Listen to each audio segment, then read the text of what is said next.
Tune in to UFO.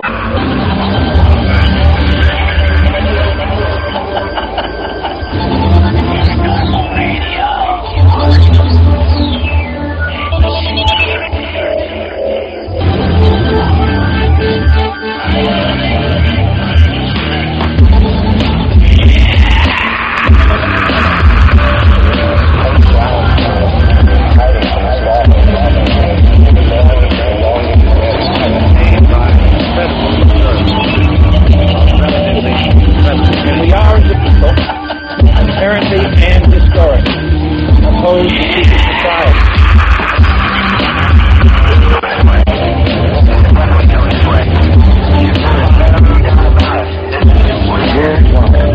Would then, if we were facing an alien threat from outside this world.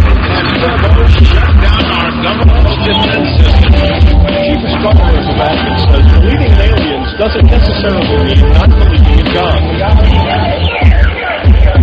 All critics continually find that the United States Air Force is withholding information from the general public on this subject.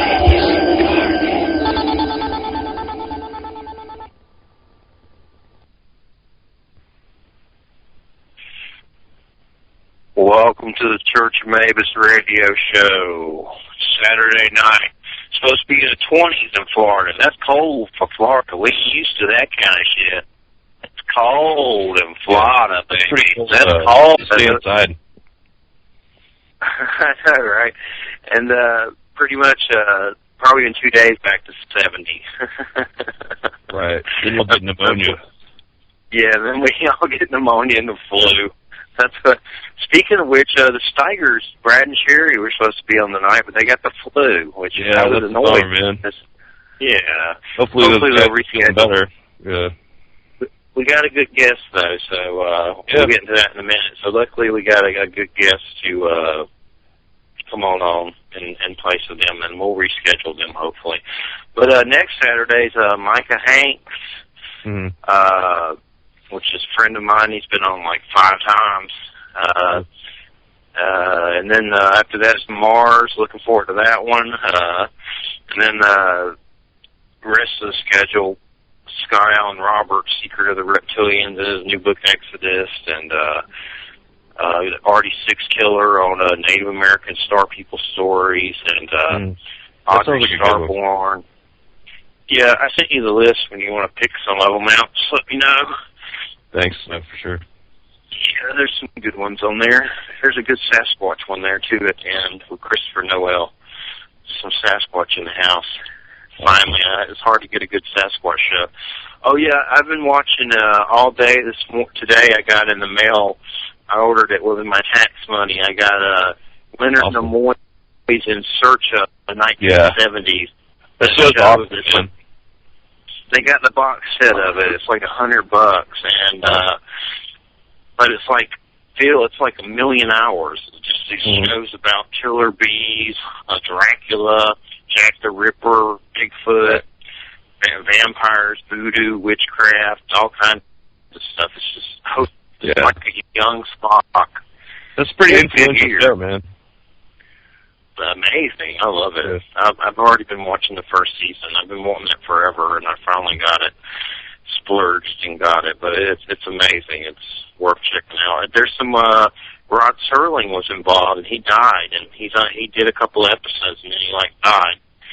And then Mitch Pileggi from X-Files did a new season back in the stock full of cool I remember stuff. that. That's where I learned about Bobby Mackey's was on In Search of with Mitch Pileggi. Yeah. He did the new season. Oh yeah, I forgot. Happy birthday to Stephanie. Happy birthday to Stephanie Bonetti. Happy birthday, Stephanie. Happy freaking birthday to you. Happy birthday to you. I'm not going to do the metal version. I'll throw my throat out. I did that for a friend once where I screamed in the metal version, and I almost killed myself. I'm too fat and old to do that anymore. But, I'll throw. What else? Oh, Erica Getch is annoying me, so I'm going to go ahead and say it. I consider her a friend, but I'm going to just go ahead and say it because I've been trying to call her and write. She ignores me. As you know, she has the Galactic Connection on the network, and, she was supposed to be on the show, on the network, and Joe put her on, and I gave her a good word, but I think she was going to get on anyway, but I was like, gave her a good positive word. And then I find out that she's crybabying over not being the ICAR Idaho director. And Joe even told me, in the future it's a possibility, just not right now. So what does she do? Pitches a little pissy fit and quits her show. Her show's doing good. I don't know what the hell's going on with her. She's lost her freaking gourd. I've been leaving Jack Nicholson phone calls on her answering machine. She won't call me back, so I don't know what's going on. She's going cuckoo for Cocoa Puffs. Hopefully she's smacked. I don't know what's going on. But anyway, I'm going to hush in case she comes back and hears this. But I'm upset at her, so sure. She can both. Yeah, it's pretty lame. So I don't know. It's Idaho, for Christ's sake. You got potatoes. You might get a UFO flyby once in a while. It's no big deal. Don't lose any sleep over it, for Christ's sake. Quit your show when it's doing good. Yeah, I heard some of her stuff that she had posted on Facebook was pretty good, but I've never heard her show on here. Her show's doing good. I mean, you're going to cry baby over that? Oh, my God. Yeah. Somebody needs a chia seed enema.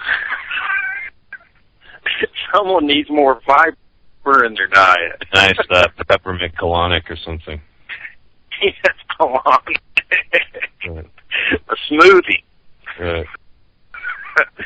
Anywho. I don't know. Yeah, I don't know anything about it, but, I'm trying to be nice, but it's not. I can't right now. I'm in a bad mood. But anyway, this week's been terrible. My stepdad recently stage 3 kidney disease. My girlfriend, her pancreas has eaten itself, and she has gallbladder disease and has to get surgery, or she could, it could be terrible. My daughter is 2. She's got her tonsils removed. In money trouble and all kinds of crap. It's been a week of hell, man. My God. It's been horrible. It's just been bitch slap Jeff week. Right. But anywho, I'm still trucking. Like you're one of those punching clowns with sand in the bottom? Yeah, that's what it feels like. Like somebody said, let's just beat the hell out of you. A pattern. It's a pattern that I have to go through apparently around this time of year. But hopefully it'll straighten out. We'll see what happens.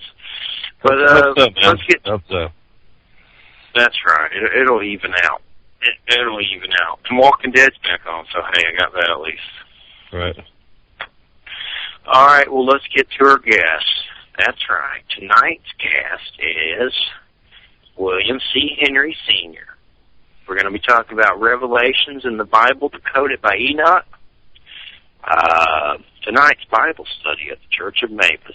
So that's right. We're going to have a special Bible study. It's a unique Bible study from William, and we're going to get into many interesting topics regarding Revelations in the Bible, a Holy Bible. Praise the Lord and pass the ammunition. I'm just kidding. But, William, good to have you with us. How are you? How's it going today, Jeffrey? Terrible. How are you?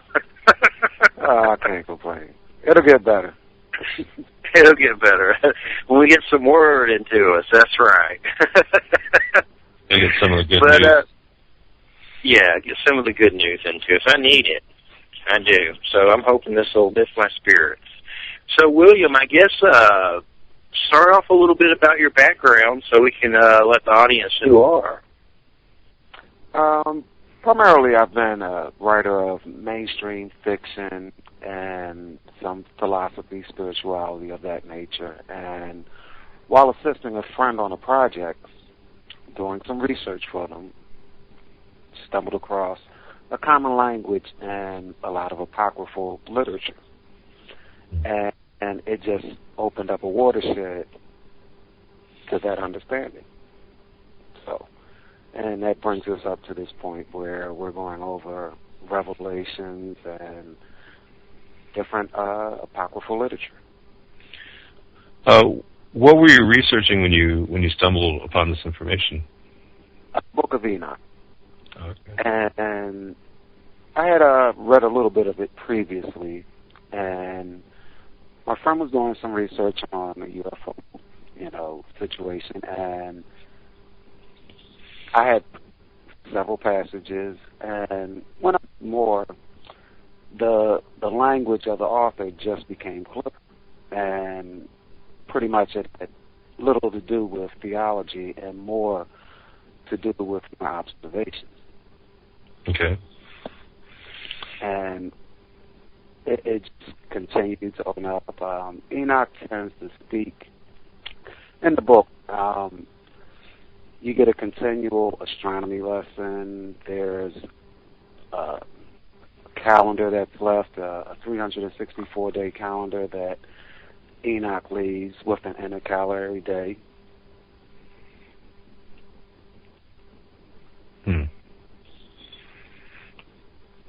And so the Book of Enoch was left out of the Bible. What was the particular reason for that? Do you know?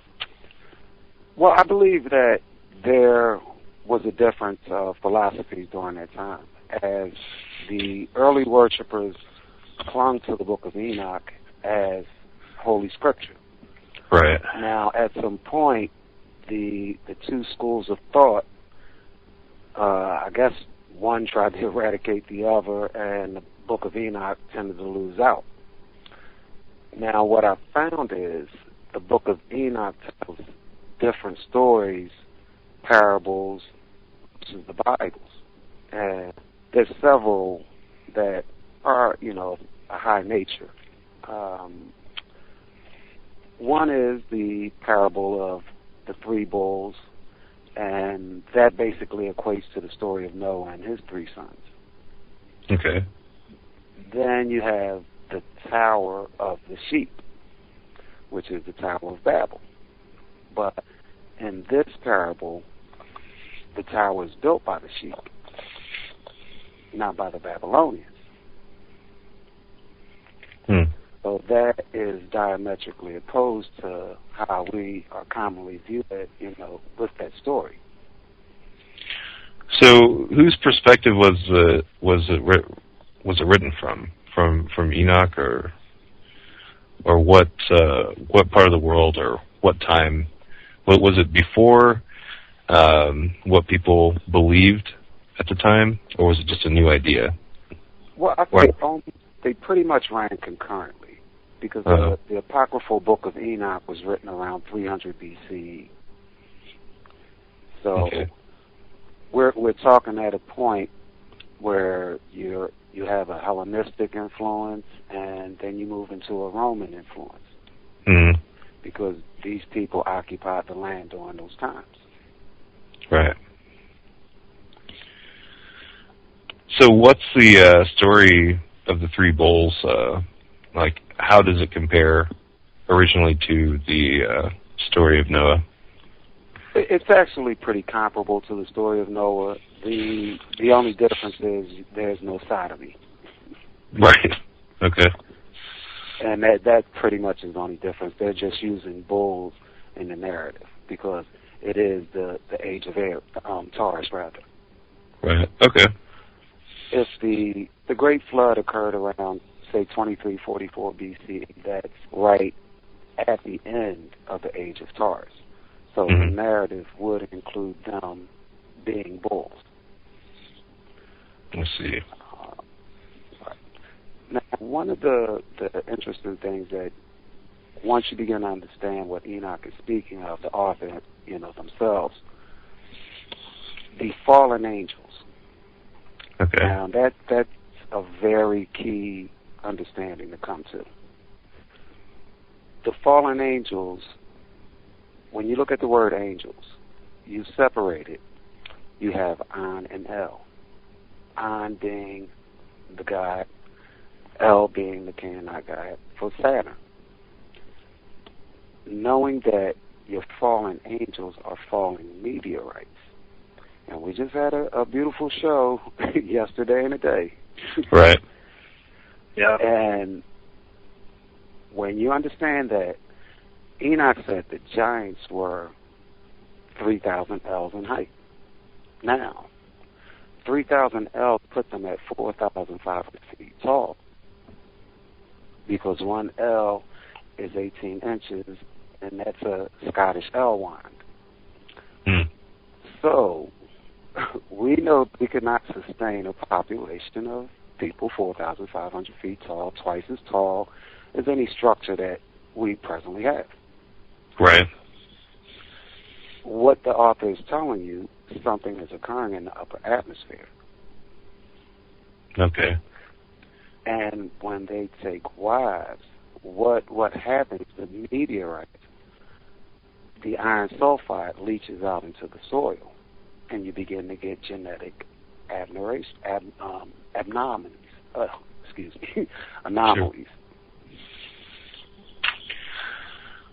So could you explain again what the fallen angels are? They're the meteorites that break down the atmosphere? Okay. Mm-hmm. All right. You've heard of Nephilim, right? Right, yeah. All right, you take the word Neph. That means kidney. Okay. All right. You go to a kidney specialist, a nephrologist, when you have kidney issues, kidney stones. Okay. The root word, word Lilith, Adam's first wife. Okay. Lilith is stone. You're constantly being shown, the same with Anunnaki. Anu is Uranus, fallen stones from Uranus. We're constantly being shown that events are occurring. And it's a matter of perspective as which planet or system it's coming from.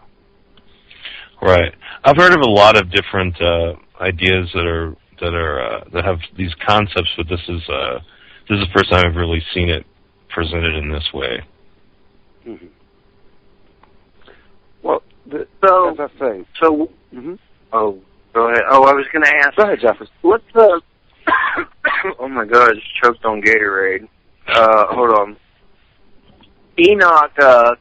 I don't really know the whole story of it. I know it'll take too long for you to tell the whole story of Enoch, but if you could summarize a little bit. And I know he got sucked up in the sky by God or the aliens or whatever. Right. and see, that was what the typical understanding was, or the question of the past few years. All right. Enoch that's like that's his basic theme, is he got sucked up in the sky, right, and got shown. Now, Enoch lived 65 years. He was the seventh in line from Adam. He lived 65 years, walked with God 300, then was no more. And he only bears a one-line mention in the Christian Bible, and that always struck me as odd. You walk with God for 300 years, and you only deserve a one-line mention. Then you begin to look at 365. Then Enoch left us a 364-day calendar with a intercalary day for 365. Then when you read more through the book of Enoch itself, you begin to see that pretty much it's all about the calendar, zodiacal observations, stations, houses, pathways, portals, and we're being given lunar observations, solar observations, what have you. And it has less to do with theology and more to do with astronomy. Okay. So it's a more like scientific observation. Mingled with their theology. There was a lot going on in the skies.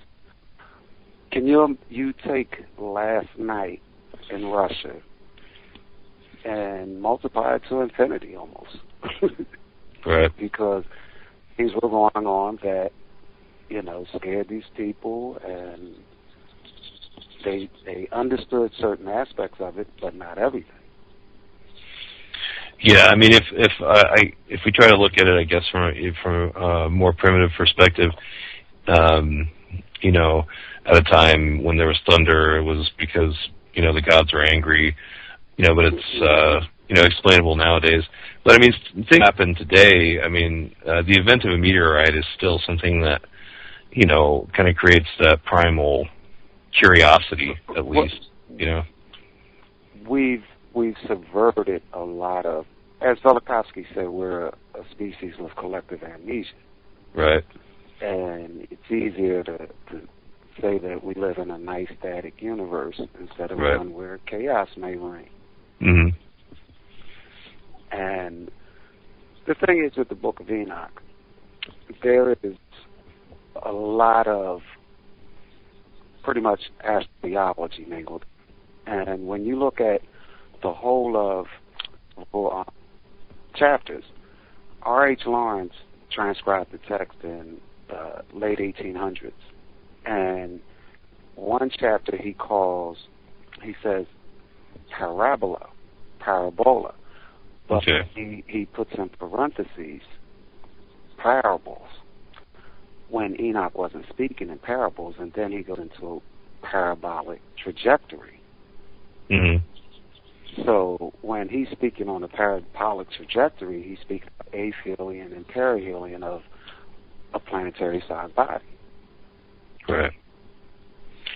So what we do sometimes is look at ancient events under a modern microscope. Okay. And we can't. So you're using current models to explain, or to try to explain the people's perspectives. Pretty much. Yeah. I see.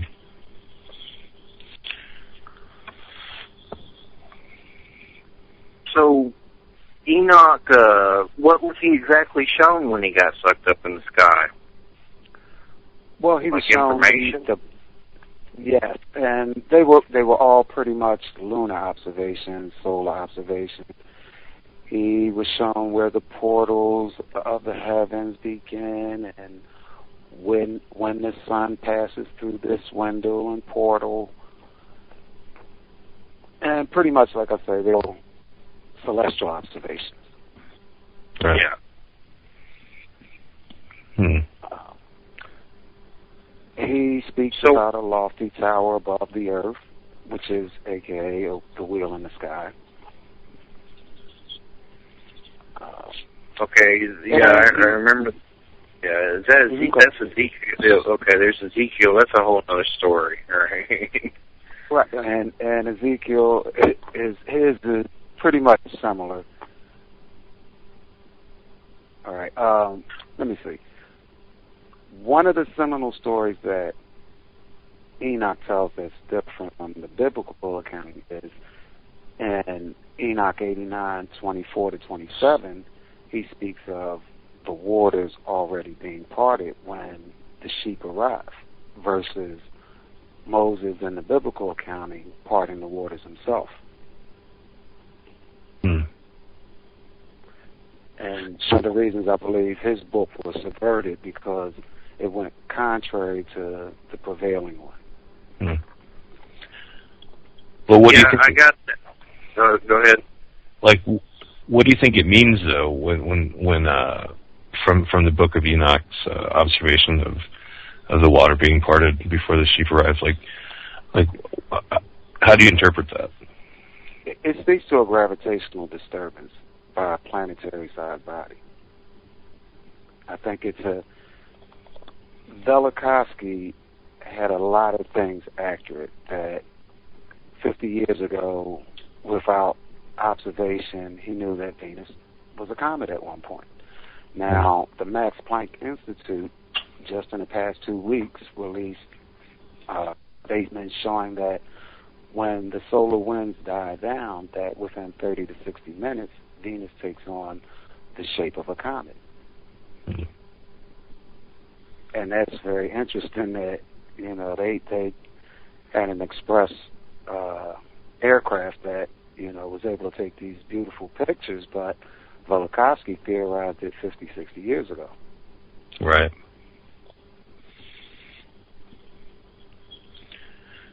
Well, according to the book I have on Enoch is The Fallen Angels and the Origins of Evil by Elizabeth Clare Prophet, and it says that premise of the Book of Enoch, a text cherished by the Essenes, early Jews and Christians, but later condemned by both rabbis and church fathers. The book was denounced, banned, and lost for over 1,000 years, and until 1773, a Scottish discovered 3 copies in Ethiopia.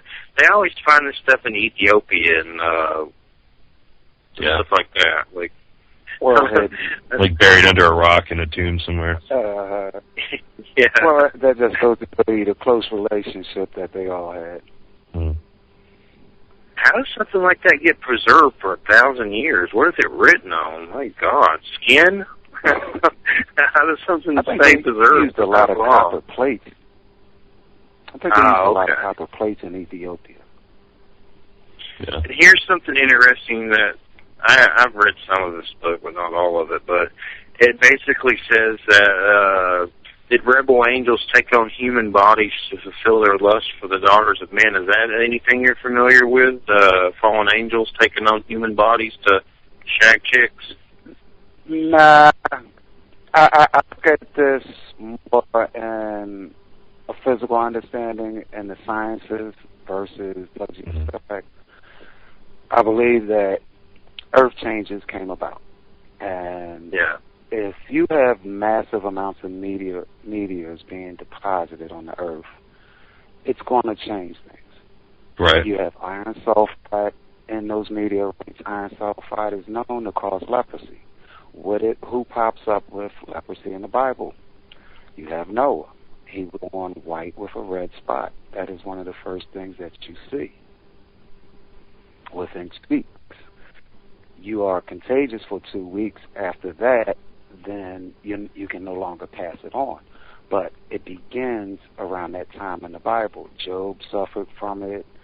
Many people, when they speak of them putting their mantle and putting on sackcloth, this speaks to leprosy, because the sackcloth is coarse animal hair, and they would wear it to, I guess, some would say sense, but I think that the coarse animal hair soothes the skin. Mm. And if you read the book of Job, Job was so affected with it that he says he defiled himself by putting on in the dirt. His penis. Hmm. So I'm trying to understand what you mean by the meteors. I mean, they're just rocks, right? You're saying that there's something else. Like now I'm picturing meteors turning into transformers or something. Right. You think about anything. You simply look at the water. The water is be affected. All right, and when you're drinking this, generation after generation, and they've been in the media. Right. We can only look back at certain things that they're giving us. Mm. When we already know that is an aberration.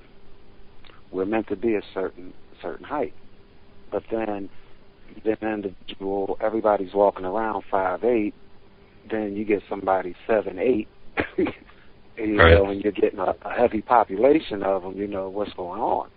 Mm-hmm. Something is changing on a genetic level. Yeah.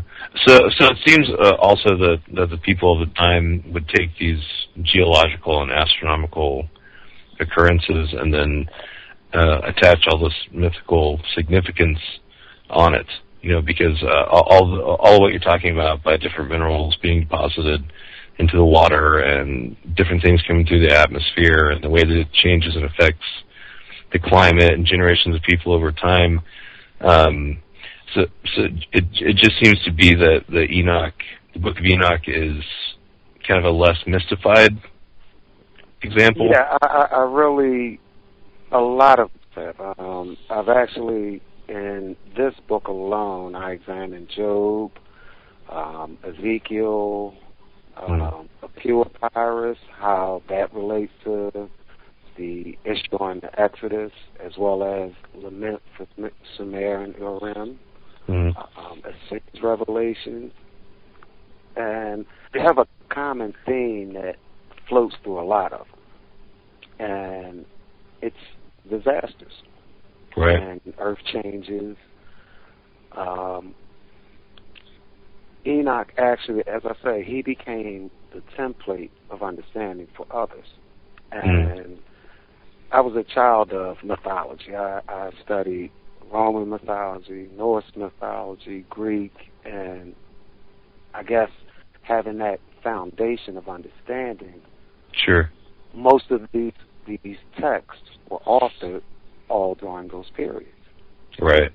So there's a lot of paganism involved in the in how everything's described and the symbolism that's involved in it also. I wouldn't say paganism. I would say more so astrotheology. Oh, I'm sorry. What was that? I would say more astrotheology. Okay. Astrotheology. Okay. Right. Because there's understanding of what's going on in the heavens, but the theology is mingled with the events. Right. And I mean, a classic example is Job. Job's whole book produces astrotheology. He lets you know what's going on when he struck his children's home was hit, great wind blew it over. It's a Passover event, but everything happens one after the other. Sure. And when Job describes Behemoth, Job is actually describing the hippopotamus.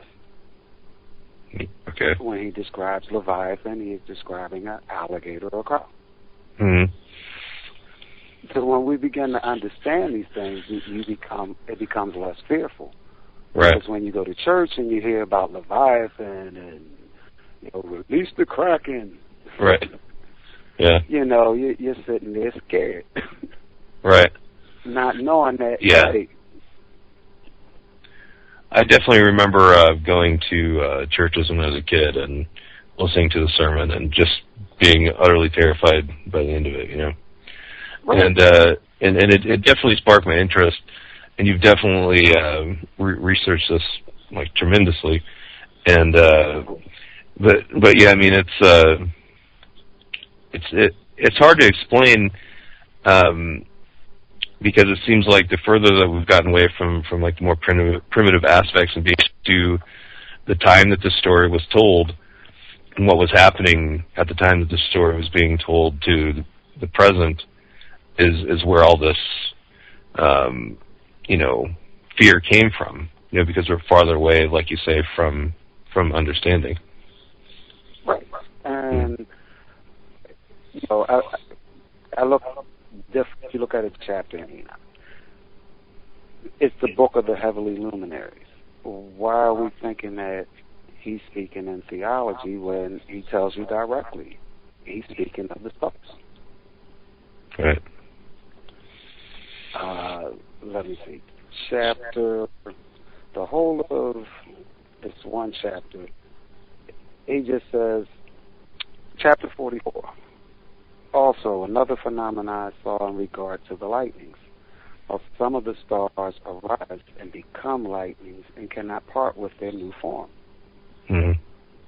That has nothing to do with theology. That's pretty much a lesson in the cosmos. Yeah, it's like astrophysics. Right. Yeah. I would expect an astrophysicist to, be giving me a lesson on that. Yeah, me too. Yeah. But what we're looking at are astronomer, priests that had a very high level of intellect. Right. And, I would be the last person to sit here and say, well, they were ignorant.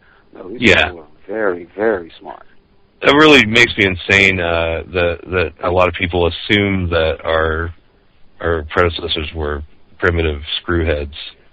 Well, we can't even replicate than pyramids. Right.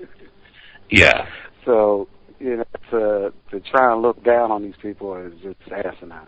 Yeah, I agree. But 100%. To be repeaters is even more asinine.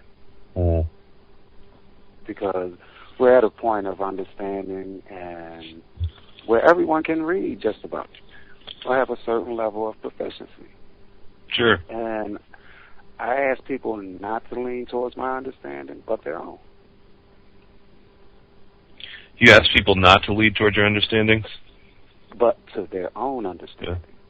That makes a lot of sense because I guess people are going to interpret it their own way. And typically we do. Right. And so then that way you can avoid the ego that's involved in that. It's not like you're trying to present this idea as some ultra secret and you only have the answer. It's that this is your interpretation and other people can look in. And I think once you begin to examine things, that you will begin to look at a lot of things differently. Mm-hmm. Well, sure. I mean, I have even more. I just finished the second book in the series and working on the third. Mm-hmm. And I noticed some startling parallels between events in the Old Testament and the New Testament and what I call a disaster miracle path. Now, if you look at your Old Testament, all of your disasters fall below Jerusalem or the Dead Sea on down to the Red Sea. Okay. Your New Testament, all of your miracles fall above Jerusalem up towards Capernaum, the Sea of Galilee area. Now, interestingly, between the two, all the way from Turkey down to the Sea of Galilee, down to the Dead Sea, mm-hmm. on to the Red Sea, you have a fault line that runs directly up there. Right. And if you look at it, pretty much you're looking at your four horses. The Black Sea was the flood of Noah. Okay. The white horse is the Sea of Galilee. It's your Sea of Miracles. The Dead Sea is the pale horse, because that's where death is. Mm-hmm. It is encompassed by your five cities of the valley: Sodom, Gomorrah, Bela, Zoar, and Admah. And then when you go further down, you empty out into the Red Sea, which is the red horse. And interestingly, the Red Sea is the saltiest sea on the planet. Right. The Dead Sea is the saltiest sea and the lowest. Then you go further up, you have the lowest freshwater sea on the planet, which is the Sea of Galilee. And that's an interesting dichotomy between the two bodies of water that are only separated by about 100 miles. Mm-hmm. Yeah, I've definitely never thought about that. Then, on top of it, that line also separates the Jewish, Christian, Catholic world from the Islamic, Arabic world. Mm-hmm. Okay. And let me see what other. Oh, you have some beautiful profiles within that. This is the miracle path. Yeah. Have you ever traveled around over there? No, I would like to, though. Yeah, me too. I'd really like to go over there and see these places. Now, when we begin to look at the names of a lot of biblical places, you get a very, very startling picture. Yeah. Because I never really looked at the names. Oh, Galilee, this or that, you know. When you get the Hebrew understanding of some of these words, like Galilee means wheel, cylinder, circuit. Galiloth, bowling, wheel, heap. Gilalai, wheel. Gilboa, revolution of inquiry. Gilead means heap or mass. Gilgal, wheel, roll, heap. When all of these names are in that tight corridor of disasticles that's about 1,000 miles long and about 200 miles wide. Okay. And that would be to say that all of the biblical miracles and disasters happen within the state of California. Wow. Yeah, I never put that together. I hadn't either until I looked at separate incidents, and then I looked at the miracles associated, and everything just fell right within this small, tight corridor. And everything's right there on the fault line? Yep. Yeah. And then we have some interesting features in that area as well, such as the Azrak wheels. These, they call them desert kites and stone circles, but the stone circles were possibly the result of a plasma discharge. Mm-hmm. These because I was kind of wondering what geological events would occur that would describe these disasters. So I guess that's what you're getting into. So. Oh yes, definitely. Yeah. Well, if you have the passover of a planetary-sized body every 49 to 50 years, and you're going to get an exchange at some point of electricity. Mm-hmm. And if you look at the parallel that it possibly traveled on periodically, it cuts a swath right across Africa, the Middle East, and interestingly enough, most of the oil reserves in the world follow that parallel. Mm-hmm. The Middle East on across to Egypt, across Africa. And most of sub-Saharan Africa has smaller oil reserves and more vegetation.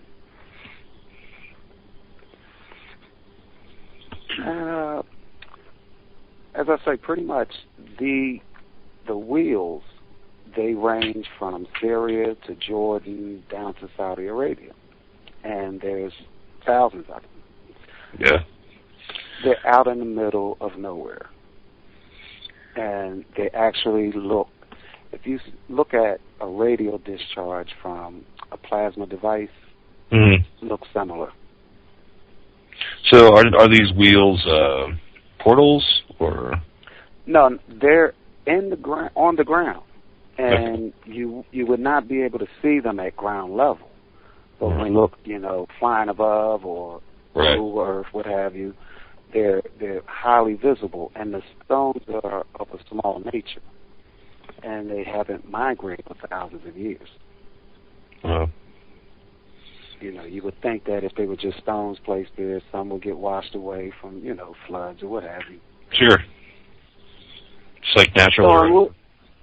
So I'm looking here at the Book of Enoch, and I'm reading, they elevated me aloft to heaven. I proceeded until I arrived at a wall built with stones of crystal. A vibrating flame surrounded it, which began to strike me with terror. Into this vibrating flame I entered and drew nigh to a spacious habitation built also with stones of crystals.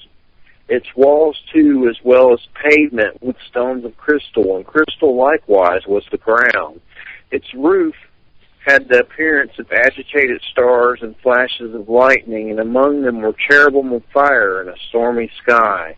The flame burned around its walls, and its portal blazed with fire. When I entered into this dwelling, it was hot as fire and cold as ice. No trace of delight or of life was there. Terror overwhelmed me, and a fearful shaking seized me. Violently agitated and trembling, I fell upon my face. In the vision I looked, and behold, there was another habitation more spacious than the former, every entrance to which was open before me, erected in the midst of a vibrating flame. It sounds like he's entering a UFO to me. Is that what you're getting from this? No, actually, I used to be at that school, and what I see him explaining is basically an astronomical Stonehenge when he's being led into an inner court, things of that nature. I mean, in like the writing is hard to determine the language. Yeah. But I more so felt like he was speaking of astronomical observatory. Hmm. If you look at John, later on when we speak on John, he speaks about 12 angels at the 12 courts and blah, blah, blah. He is speaking, when he's talking about the New Jerusalem, actually speaking about a Stonehenge-like device, structure. So this was an astronomical device that he stepped into, that he was seeing other parts of the universe? I couldn't pick that whole symbolism apart, but what I was getting was more so of a Stonehenge-type observatory, whether it's on the ground or in the air. Mm-hmm. Yeah. Yeah, but it was from the beings of God, though, right? That's who it belonged to, right? But you have to remember that God was in the heavens. Yeah. So in the heavens. Yeah. Well, we're down to the last few minutes, and we're going to take a 10-minute break, and then we'll come back for the final hour. But Book of Enoch, I've always found it fascinating, and the reasons that it was suppressed, and definitely an interesting book, and God knows what else they've suppressed from the Bible that we don't know. I know King James pretty much mutilated it, and who knows what else has been taken out of it. Yeah, we'll get to King James. But when we get back, I'll touch on... Well, do you have any links, or where can people get your book and everything? It can be purchased on Amazon. You have the links on your website, and they just need to type in the title or my name, and pretty much just take the time, read, assimilate. Yeah, I'm definitely going to check it out. This is all a pretty good education for me. Yeah, that's William C. Henry Sr., and the book title is Revelations in the Bible Decoded by Enoch. And whenever you talk about the Bible and stuff, there's some good people in the chat room tonight, but there's a couple of douchebags, and it's like, I guess they're like, I don't know, I guess when we start talking about the Bible and stuff, their little ego demons come out and they start going bat crap crazy, like Mars Steve, who seems to have a corn cob up his butt tonight. But nonetheless, we're going to take a break. It's towards me, it's not towards you. He's just a douche in general. But we'll be back in a couple of minutes, and I'm trying. It's hard. Usually I do, but this week I'm just no more Mr. Nice Guy, Alice Cooper all the way. We'll be back in 10 minutes, everybody. You're listening to UFO Paranormal Radio Network.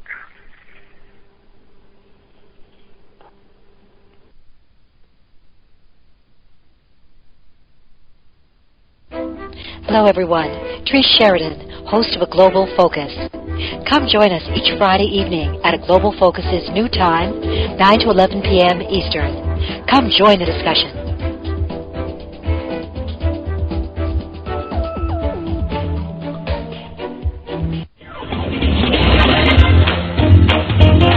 Light up your night with the Kevin Smith Show. Hi, this is Kevin Smith. Join me Monday through Friday right here on the Paranormal Radio Network.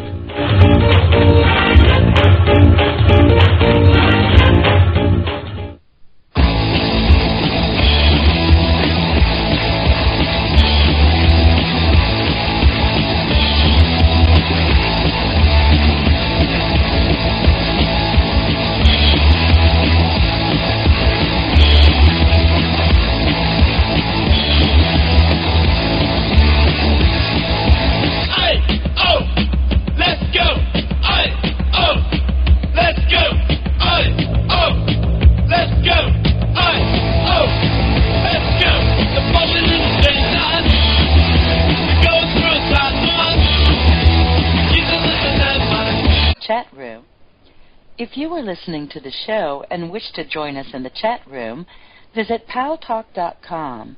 Go to the social issues, select Other, and enter the UFO Paranormal Radio Network. Breaking news. Strange black pyramid UFO ships over every major city on the Earth. People are exhilarated and scared. Reptilian strange creatures are beaming down. My God! My God! They're beaming me up with them. Don't put that probe there. Don't put that probe there. Don't put Listen to the Church-of-MABUS radio show at 11 p.m. Eastern, Saturday nights with host Jeffrey Pritchett, bringing you the high strange. Visit www.churchofmabusradio.com. That's www.churchofmabusradio.com.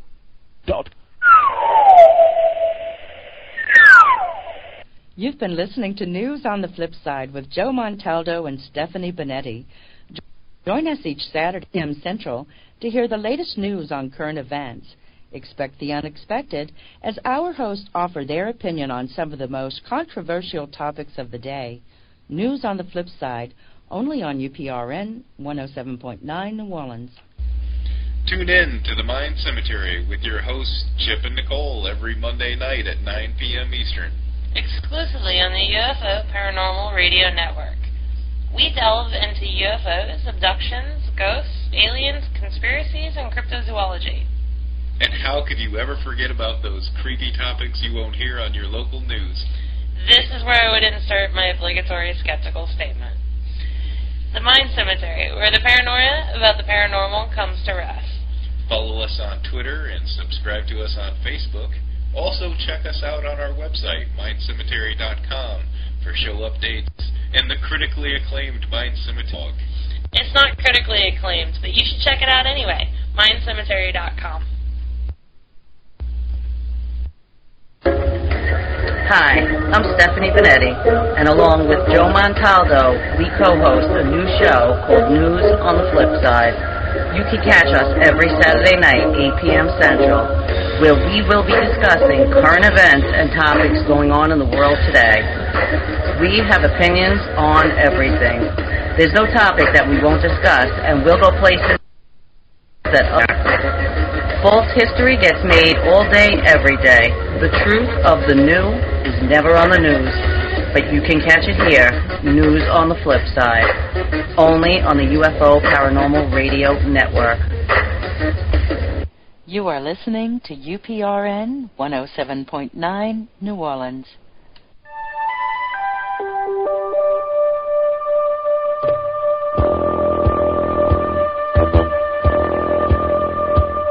Tune in to UFO Undercover, Wednesdays at 8 p.m. Eastern, with your host, Joe Montaldo, right here on the Paranormal Radio Network.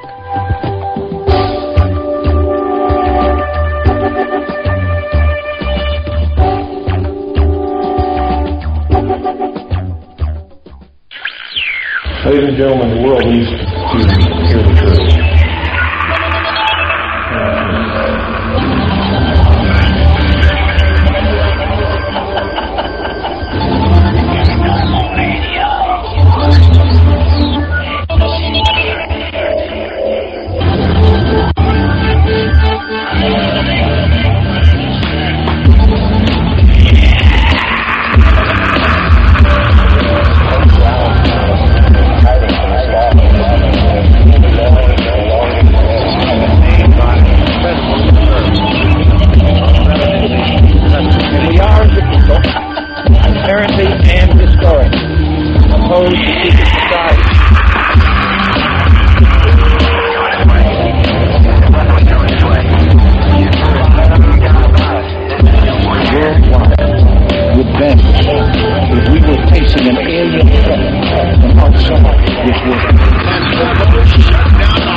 Doesn't necessarily mean not believing in God.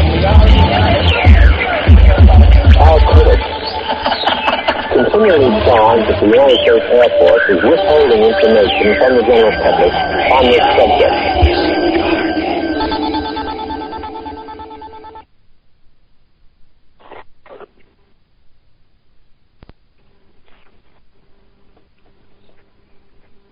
welcome back to Church-of-MABUS radio show. We're back with our guest, William Henry, and we're discussing Enoch. And I guess, so what are your views on, as far as revelations in the apocalypse? Is that something that you feel that's going to happen in our immediate future, or is that totally off base? I know there's a lot of people that think it's going to happen or want it to happen, but what's your view on that? Well, I'd say, Jeffrey, pay your taxes. Yeah. We will still be here. We'll be around. If we're not around, we'll be around. Our world goes through periodic changes, upheavals. It's a static universe that we live in. Things happen.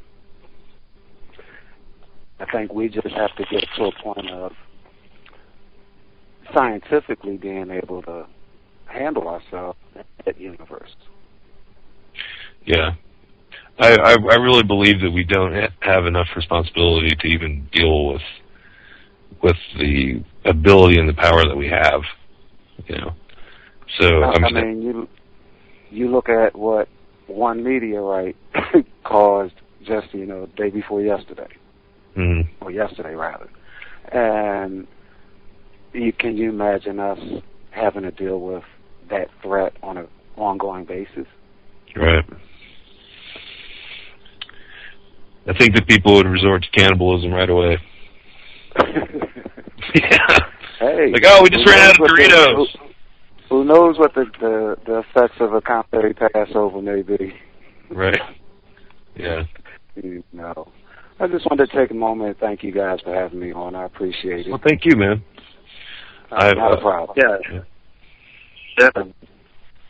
Glad that we got to get you on, and I know a lot of those people in Russia, I read somewhere they were saying they were being invaded by UFOs when the meteors came down. They thought it was the end of the world, and as I say, it's predictive programming, because when people are kept in a state of fear and superstition, and when things happen, you blame it on the gods, the aliens, instead of understanding the physical dynamics to it. Right. Yeah, fear, paranoia, and jealousy. Now, I'll touch on Ezekiel just for a moment before I lead into Revelation. Now, here in Ezekiel, I believe it's chapter 1, verse 10. Ezekiel says, "As for the likeness of their faces, they four had the face of a man and the face of a lion on the right side, and they four had the face of an ox on the left side. They four also had the face of an eagle." Now, many artists have come up with this conceptualized image, and Ezekiel basically is giving the equinox cross. If one looks at the sign of Leo, the sign of Aquarius, the sign of Scorpio, which is often represented by an eagle, and the sign of Taurus, they sit opposite one another at the 12, 3, 6, and 9 o'clock positions. Right. They also represent the four cardinal directions and cardinal elements of earth, air, fire, and water. And their four ruling planets are the Sun, Venus, Saturn, and Mars, and could be transliterated as Isis, Ra, El, and Marduk.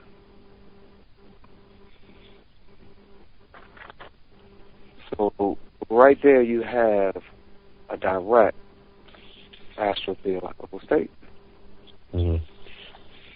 Now, the same four elements are echoed by John. So when we begin to understand that we're looking at astrological forces, then you could begin to separate some of the theology. Is it particularly just the fixed signs, or does it have something to do with the cardinal and mutable signs also? Are there different aspects? Well, it's pretty much the fixed sign that he speaks. And it's again a reference to what's going on in the heavens. And it also speaks to their chief way of relating these events. Right. Now, the book of Revelations is too long for us to cover in an hour at least, but what I will try and touch on is several of these images that have basically kept us in fear. Okay. Now, as I said, Ezekiel said this, and the book of Ezekiel was written around between 400 and 600 BCE. So it predated John by 400 to 600 years at least. Mm-hmm. And in chapter 4, verse 6, John pretty much does the same thing. And the first beast was like a lion, and the second was like a calf, and the third beast had a face as a man, and the fourth beast had like a flying eagle. So he's giving you the same four cardinal signs, elements, what have you. Mm. It's re-envisioning of another one, scenes give you the same, and several other authors. Now, as far as the four horsemen, this is a symbol that everyone has likened to different situations, scenarios, and again, as I spoke on earlier, the four horsemen speak to planetary situations going on, and they speak to the four bodies of water that were affected in that region. As I say, that disaster miracle path, it begins with the Black Sea, Black Horse. Then you go down to the Sea of Galilee, which would be your White Horse. It is the second lowest body of water on the planet, or the lowest freshwater body of planet on the water. Then you travel on down to the Dead Sea, and the Dead Sea would be your Pale Horse. This area was most affected from the planetary Passovers. And Sodom means cement. So the city was cemented. Then we travel on down to the Red Sea, Gulf of Aqaba area, and this is the Red Horse, the site of your Exodus crossing. So when we begin to look at this in a different sense, it becomes clearer that there were events going on that there was not about the theology, and it was more so about the geology. Right. Yeah. All right. Now, pretty much that covers the four horses. When we get into where John says in chapter 7, and I heard the number of them which were sealed, and the number were 144 and 44,000. And he goes down the list, 12,000 for each of the 12 tribes. When we look at the 12 tribes as representing the 12 signs of the zodiac, John never says 144,000 what? And that struck me as odd, and it actually took me up to figure it out. And I chanced across it looking through some other documentation. John is speaking of 144,000 days, also known as one Baktun, which is equal to 194.26 tropical years. Now, most people say, well, what's a Baktun? Well, a Baktun is one, it's one period of count on the Mayan count calendar. Yeah, it's a cycle. And right, and it's made, their calendar consists of 13 cycles of 134,000 days. And then you say, well, what would the Mayans have to do with Revelation. Well, I believe that during the late 1500s, the 1600s, prior to the release of the King James, was when this was included, because we started receiving codices from the Americas, such as the Dresden Codex and several others. Mm-hmm. Now, when you look at that, you say, well, how would he have anything? When you remember what Ezekiel speaks of, a will within a will. Now, when you look at the Mayan long count calendar, what is it? It's a wheel. It is a wheel within a wheel. So a lot of these things become clearer as you reference them. Mm-hmm. Yeah, I mean, it definitely sounds like you've been doing some intense study. It's kind of strange because it opens up all types of ramification, because it sounds like there's just been this big cross-pollination of ideas and communication, you know, and everything like that. And I think that it's completely feasible, you know, that people have come to the same conclusions, that they've communicated with each other, you know, from a distance, you know, either astrally or somehow, or they've actually encountered each other by traveling. You know, I don't think what you're looking at is some joint fundamental understanding, right, that all our systems was based on at some point. Mm-hmm. At what point separated, I can't say. Right. But the Mayans based their calendar on the cycles of Venus, and that will be recognizable by people in the similar parallels. They're making the same observations.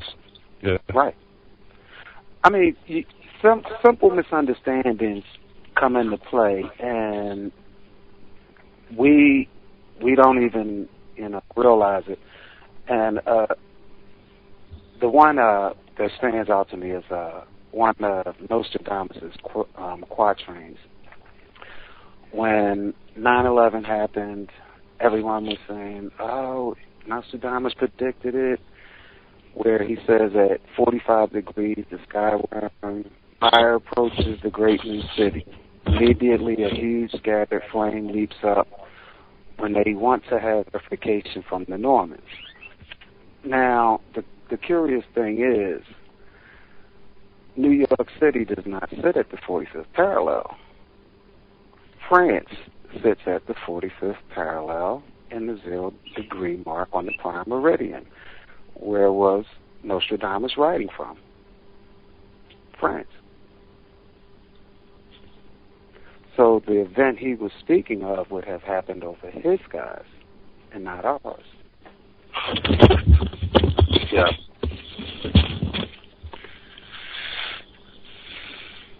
What was that noise? Did someone just fall? No, I knocked my set off. You fall down the steps. You didn't fall down the steps, didn't you? No. Not this time. All right. So, William, what's your perspective on the Antichrist and all that stuff? Well, I definitely say it's not President Obama. Oh, yeah, I don't agree with that either. You know, I think it's sad to, you know, so many figures have been likened to, you know, that, you know, they can't even do their job efficiently. Right. Yeah. Yeah. I would imagine Antichrist would be good at, you know, something.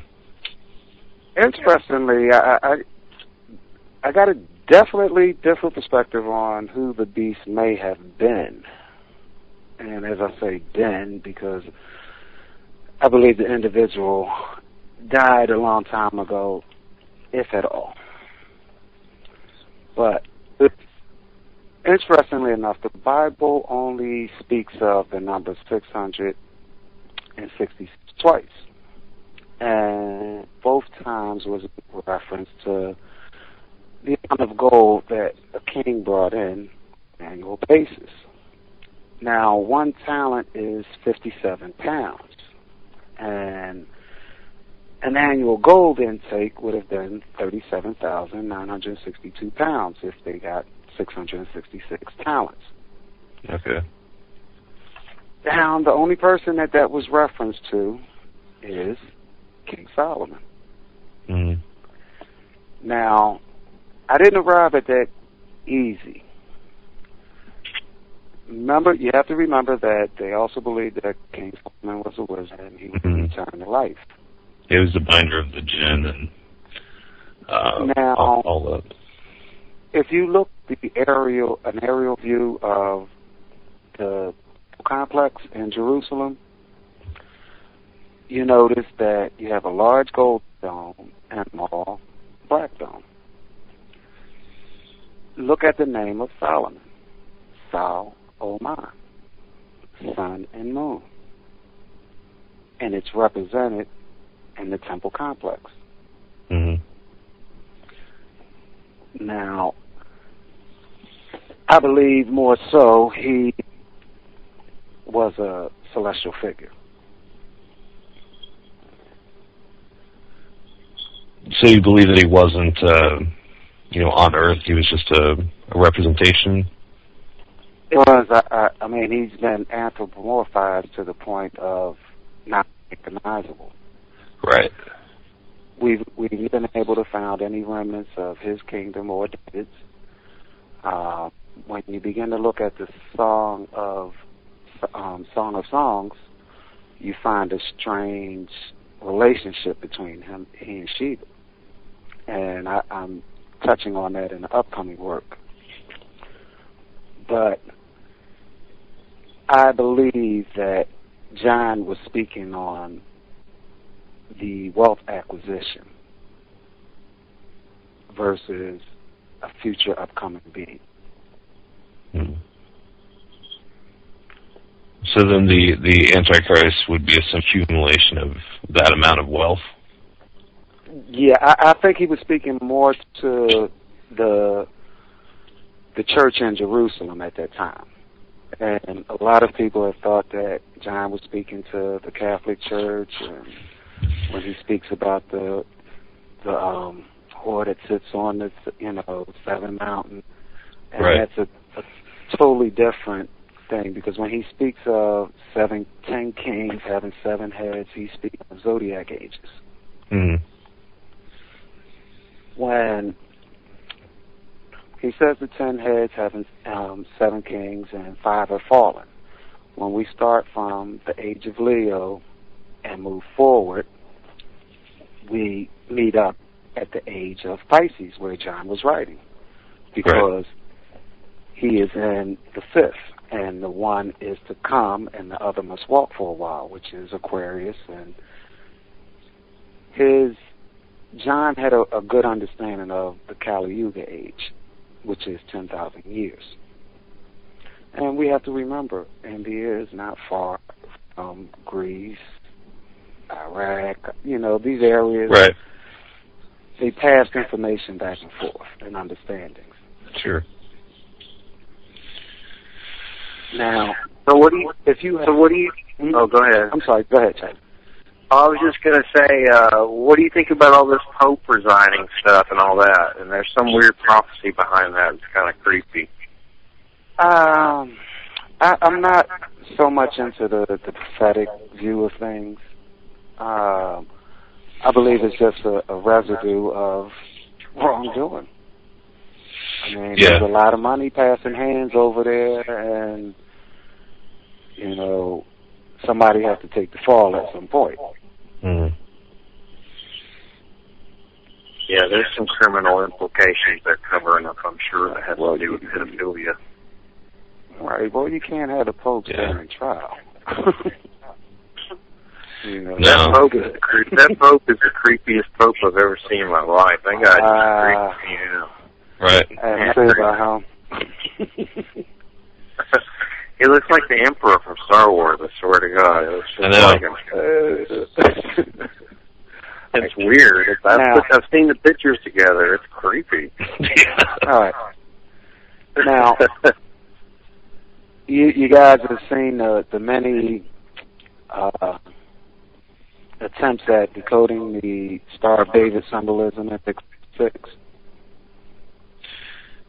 I'm not sure if I have. All right. What you'll find is a lot of complicating pretty much a simple math problem. Okay. Now, if you have a pen and paper, I can show you how to do it real quick. Okay. I've got a sketch pad and a pencil. Mm-hmm. All right. Make your typical Star of David, your right side up triangle and your down side one intersection. Right. Seal of Solomon. Mm-hmm. Okay. All right. Now, here's where most people go wrong. They typically try and look at the angles of the triangles and say, well, you have 6 triangles, 6-sided, they're 60 degrees, and those are points, but most people forgot to put the most coveted thing by the Hebrew people, and it's the hexagon. So draw a hexagon on the outside of the Star of David. Right.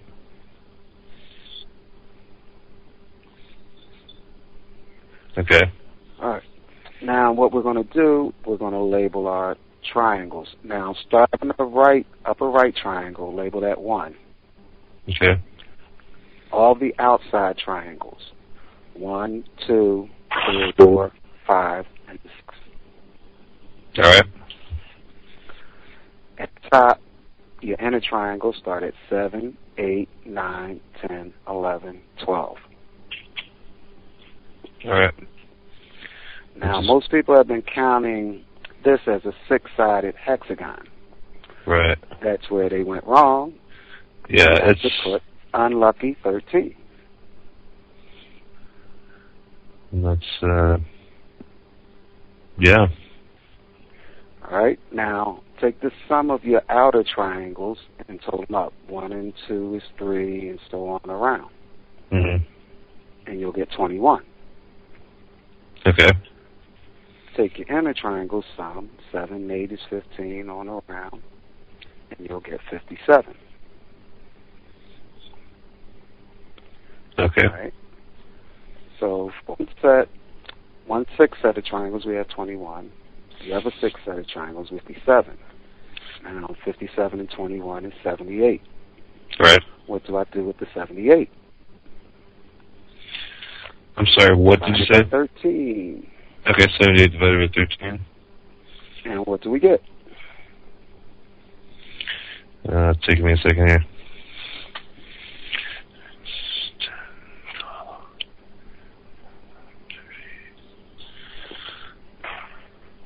I don't know. My division is bad. You get 6. 6. Okay. Just find people doing that because I don't know what the hell's going on. All right. Well, make sure you guys aren't in town. Yeah. No, I'm not. So basically, you have 6 outer triangles, 6 inner triangles, and the sum total of those are 6. Wow.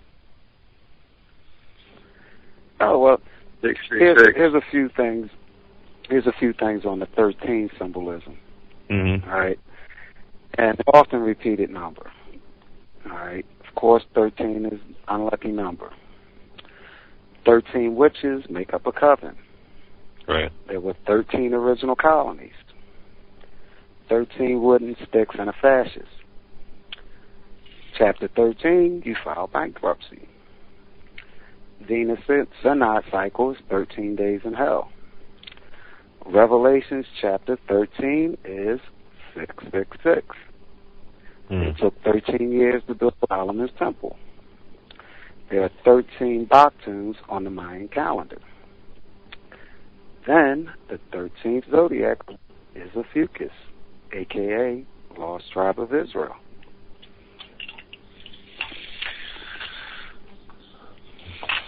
That's definitely an interesting way to look at that.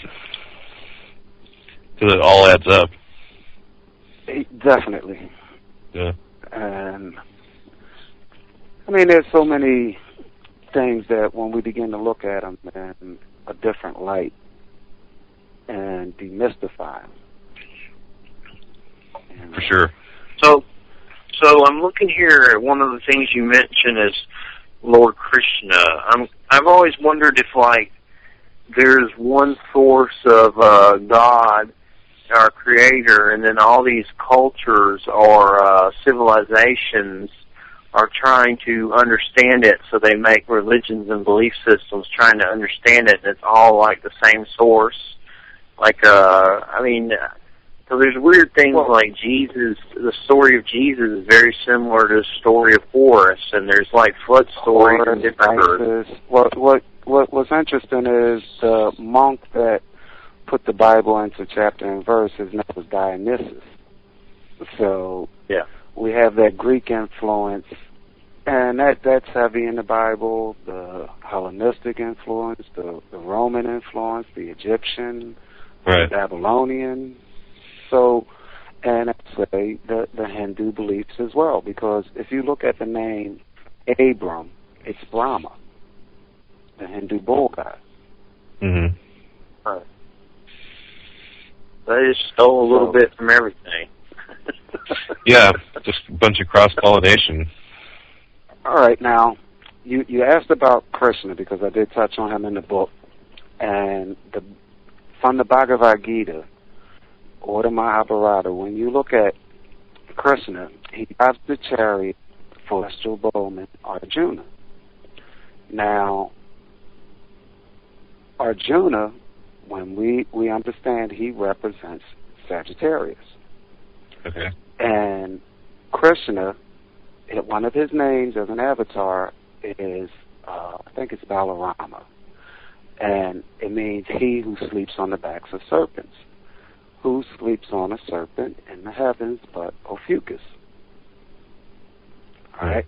Now, the legend of Krishna is that he is killed by he's cursed that 36 years after the battle of the Mahabharata, he will be killed by an arrow that strikes him in the left heel from a hunter. The curious thing is, when you look at the zodiac bindings, at the end of the Kali Yuga, either 6898 or 6988, Sagittarius arrow is right at the celestial equinox, and it's pointing right at Ophiuchus' left heel as he steps on Scorpio. So again, we are looking at astro-theological references.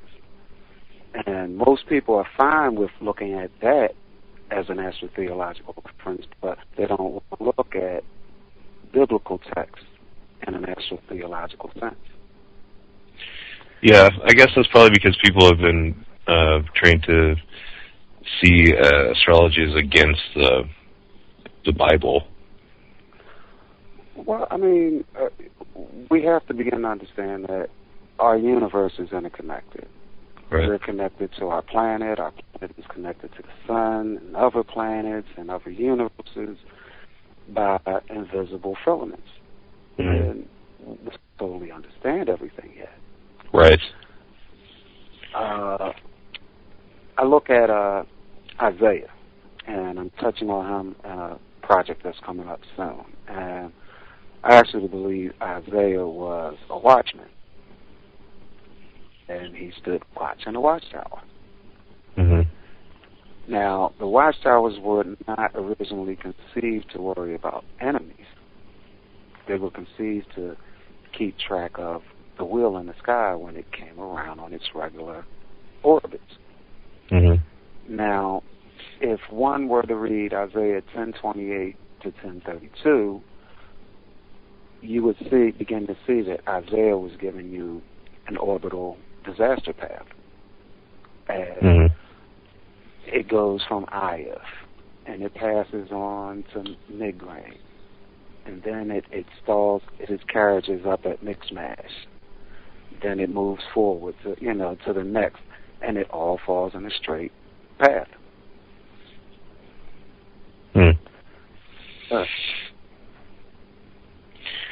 Yeah, I mean, it's unfortunate that we haven't had this information to draw inspiration from, or that that the Apocrypha was banished and all this. I mean, it's just like the loss of knowledge.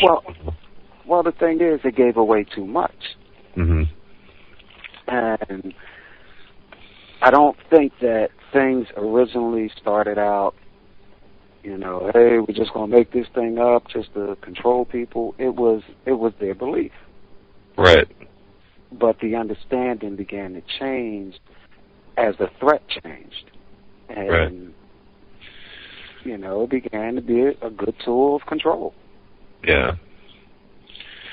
I guess once people realize that, they just, edit it out. Well, if you look at the Catholic Mass was not said in English in the United States until 1964. Mm-hmm. I mean, you're sitting there and someone's speaking to you in a language you have no understanding of, Latin. Right. So you're basically just filling up space. Yeah. Because you're not learning and you're not truly hearing what is being told to you. Right. And we had generations of our parents that, lived like that. Mm-hmm. And we've just picked up and kept going with it. Yeah, I mean, you can definitely tell the difference in the generation that just kind of accepted things for how it was, for them, and then the people who came after them, who still do accept things for what they are, but are still at least trying to understand more, I guess. Right. Or not just taking it for granted. Well, I've been asked, well, if this is not, religion in it, then what is there? I mean, I can't tell you what there is. I can just tell you what the text is saying. Mm-hmm. Right. It's not me, re-envisioning this stuff. It's basically what was truly being intoned. Yeah. And I believe I have things 98% accurate. There's always going to be a little margin for error. Sure. But the general narratives hold true, and I've used it as a template across a wide spectrum of documents. Mm-hmm. Now, if you want to use this little template, this will help you as you analyze it. You have a pen and paper real quick. Mm-hmm. All right. If we get angels, not as angelic beings with wings on their backs, but as planets, moons, stars, zodiac bindings. Okay. Fallen angels as meteorites. Demons would be meteors, comets, asteroids, planets, stars, and zodiac. Okay. They would actually be the zodiac symbols, not just the bindings? Mm-hmm. Okay. The zodiac bindings. Mm-hmm. Okay. Because when they acted right, they were angels. Mm-hmm. But when they were cutting up, they were demons. Right. Now, Harriet, just think of it as the circuit or orbit, parabolic trajectory of a planetary body. Horses would be a meteor or comet tail. When you have sin, it's a transgress in its orbit.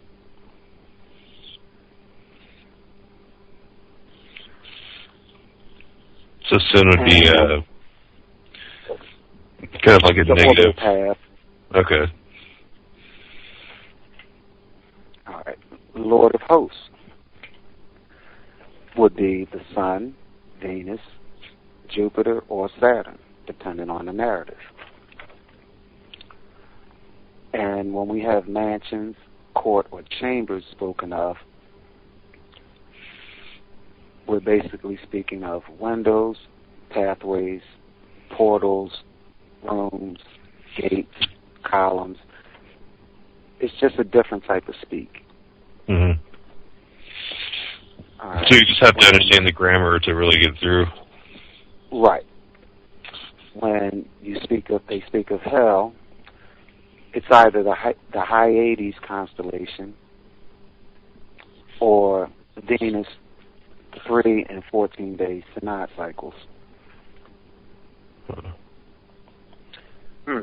Then your Passover would be a planetary Passover. So it's very hermetic, kind of like as above, so below. I mean, it's just a reflection of what's going on somewhere else, and we're acting out here on the planet, or the planet's acting it out. Well, you had planetary collisions going on, and the interactors changed during different periods of time, but the primary culprit seems to be none other than Our Lady Venus. Venus has more names than any other planet. Kukulkan, Kukulmas, Lucifer, Satan, Ishtar. So when we begin to look at these narratives, Venus borrows the bull of heaven to, destroy us. And it's constantly planetary issues going on, and anthropomorphized. And, I mean, just the number of names that I came across for Venus was just startling, over 40. Right. Yeah. So what's your view on the Jesus Christ man? I mean, that's my big problem with a lot of Christianity is, his way or the highway. All right. So I'm just kind of curious. I grew up in a Christian house, and my mom was a Pentecostal minister. If you got sick, they carried you to church. So, not a stranger to it. But just with my research, he's been marginalized to pretty much. I'm not even sure that he was the figure that he was alluded to, because if we look at all of the miracles of Jesus Christ, do you know that they all fall in accompaniment with water? I'm sorry, what was that? An accompaniment with water. Okay. Particularly the Sea of Galilee and all the port areas in that region. You have Capernaum, you have the Mount of, I forget which mount it is, but that mount, you have Bethsaida. Everything pretty much has to do with blindness, leprosy, and water. And we go back again to where I said the iron sulfide meteoric deposition is going to cause leprosy. Right. Then when you speak of turning water to wine, if you left a vessels of water uncovered and you get meteoric content deposited in it, what does iron sulfide look like? Rusty wine. So when you read the book and you see how all of these miracles play out and the tight space that they're in, and you look at, you've seen large fish kills. We're just so used to them nowadays that it seems like nothing. But if you had something that was affecting a body of water, fish are going to jump out of it. And it actually, and I believe it's Matthew or Luke, one of them, a couple of them give you actually a good series of events. in a light.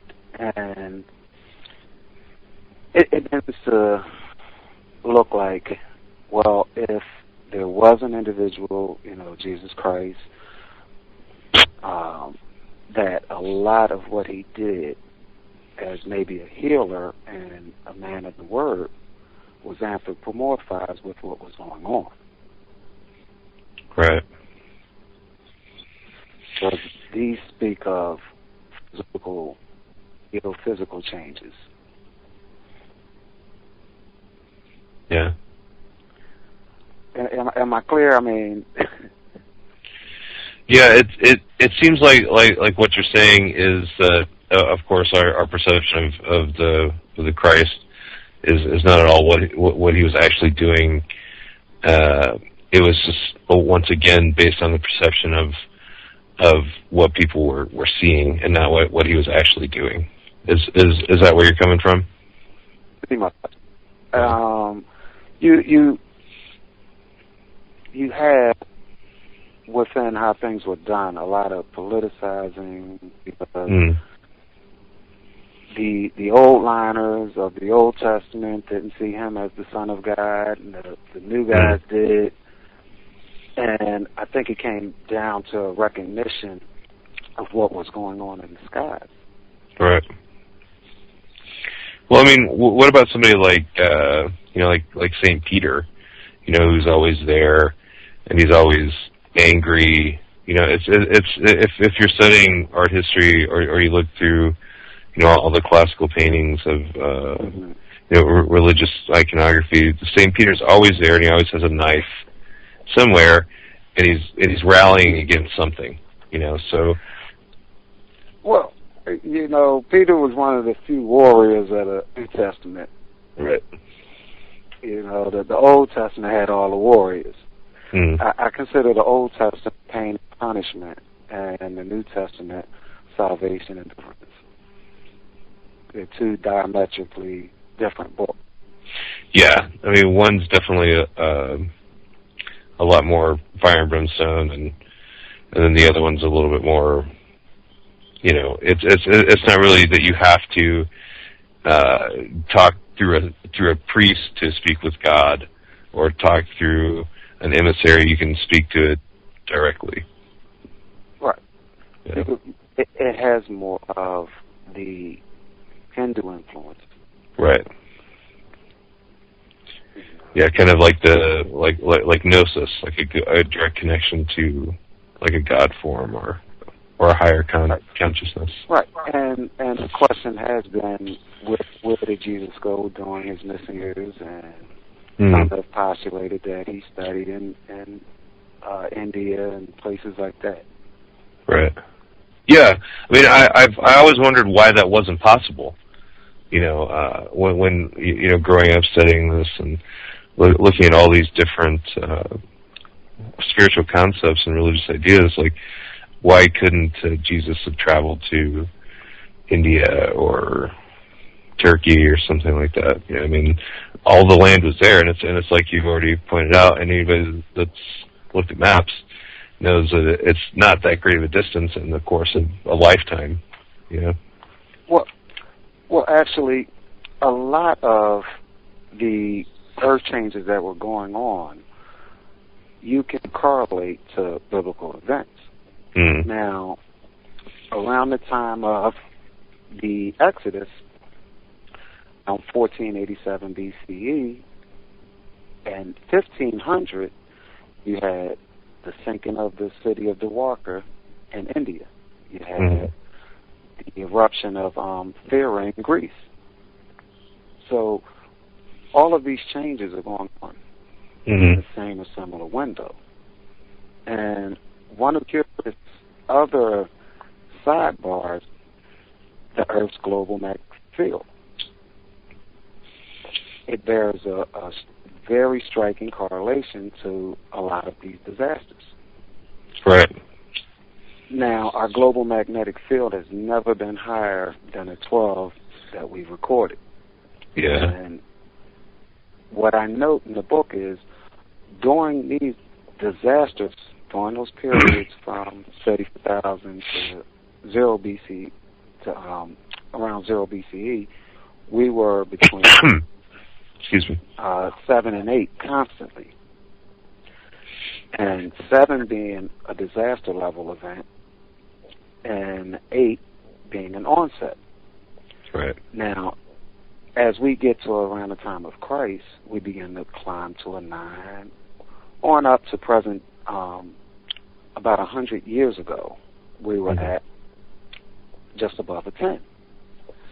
Now, interestingly enough, we presently sit at a 9, which is not good.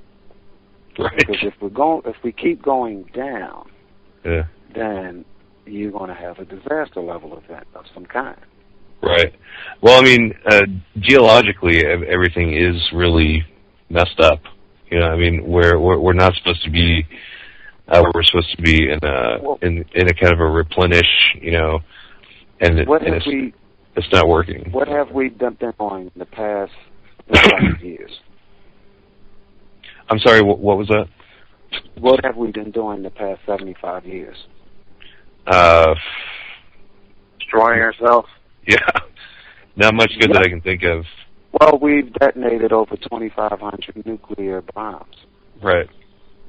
And that every nuclear bomb that's detonated generates an electromagnetic pulse. Right. And the Earth is one big dynamo. Yeah. So it could be shorting it out, damaging our electromagnetic field that protects us from the solar radiation. Yeah, it's like putting a magnet next to your computer or something like that. Short it out. Yeah. So what do we have to do? To stop nuclear testing. That's the thing that's terrible. I mean, one of the things that's terrible is we have all these giant nuclear reactors and plants and everything, and how are we supposed to contain that now? You know, and I just don't think that that's something that was thought out. You know, for the long run. You know what I mean? Well, if we would have used Tesla's understandings, right, no one would have made money. Yeah, but everything would probably be working out a lot better, you know. Oh, our skies would be cleaner. Yeah. All kinds of technology would be better. I mean, because he died penniless, you know, because that isn't what he was in it for, and yeah, I mean, that's pretty terrible. What's happening? Well, I mean, we're at a point in our development as human beings that we can either move forward or we can stay stalled. Mm-hmm. You know, it's up to the collective. Well, I'd really like to move forward, you know, and I wish that everybody else would too. So. Well, I think what I'm trying to give is my little portion of that moving forward. Yeah. And so you're revealing this to dispel the fear?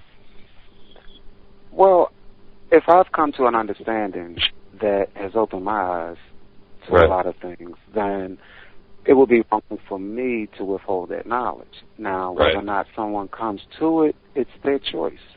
Mm-hmm. We all do things in our own time and space. Yeah. Well, I definitely feel like a lot of people are coming to their own very similar conclusions, whether or not it's on path or by the same means. It's all coming. A lot of people are coming to these similar conclusions, you know. And I guess how you get there is up to you, like what you're saying. But it definitely seems like people are a lot of people are trying to move towards a different level of consciousness. I think a lot of people are unsatisfied with mainstream religions and some of the times and times look to the wrong alternatives as well. Yeah. I mean, you have people like the Westboro Baptist Church just making complete jackasses out of themselves, and then all the people who look at people as making jackasses of themselves. I just think that we are not opening our eyes to the veils that have been placed upon our eyes. Right. It's up to you to remove those veils. as I say, it's a system of confinement. And I show in one of my works I call Seven Brothers, One Box, where all five mainstream religions to society were based and related on geometry. Okay. If we look at the hexagon, that's venerated the Jewish community. Right. And that's a 2D representation, as length and width. Right. Then you have the cube, and that's venerated by the Jews, Islam. Then we look at the pyramid. That's a 3D representation, and that's venerated by the Egyptians, and as well as the Mesoamericans. Then, what's my next shape? The Star of Lakshmi, which is basically an octagon, length and width, and that's venerated by Judaism, Islam, and Hinduism. Then you get to the open box, and that's venerated by Christianity and Catholicism. All right? Now, what is the hexagon but a 2D representation of what? A three-dimensional cube. Right. Then, pyramid is a 3D system of confinement, length, width, and height. The Star of Lakshmi is basically an octagon. Then your open box, what happens to an open box? You close it. It becomes a cube. Seven brothers, one box. Why do they all want you in the box? That's all right. That's pretty fascinating. Guys, it's been a pleasure, William. We're at the end of the show. If you want, tell our audience how we can get your book again. They can be found on Amazon currently, and I'm just beginning to get a lot of things up and running. They can find Revelations in the Bible decoded by Enoch, rather. Abraham, Gilgamesh, Ishtar, and Biblical History decoded. And I have several other tools that will be coming up for release. And just looking to bring a new understanding and, I guess, have people begin to slowly open their eyes. Right. All right. Well, we appreciate it. It's been very informative, and we'll definitely have to get you back on sometime. And I appreciate it, and we're glad to have you here. And Beazle, good to have you. And thanks, you want to plug anything? Yeah, you want to plug anything, Beazle? Well, I've just got, you know, the Electric Eye Radio show as usual. We've moved to Friday from 10 to 12 p.m., and just go check it out on Facebook, Electric Eye Radio Show. And I really appreciate the conversation. I definitely have learned some things and have some things to think about. So thanks a lot. Anytime you guys, you need me, give me a call, and I'll be there for you. I appreciate that. Thanks, man. Thanks, man. It's been a long week. I'm ready to get to a new week. I'm exhausted. It's been great. Like I told you, man. Yeah. It can't rain all the time. Right. When the sun comes out, you won't remember that it was raining. Right. Definitely. I appreciate it. And I'll be in touch. Y'all take care. Good night. All right, you guys have a good one. Thank you. Goodbye. Thanks a lot. Bye-bye.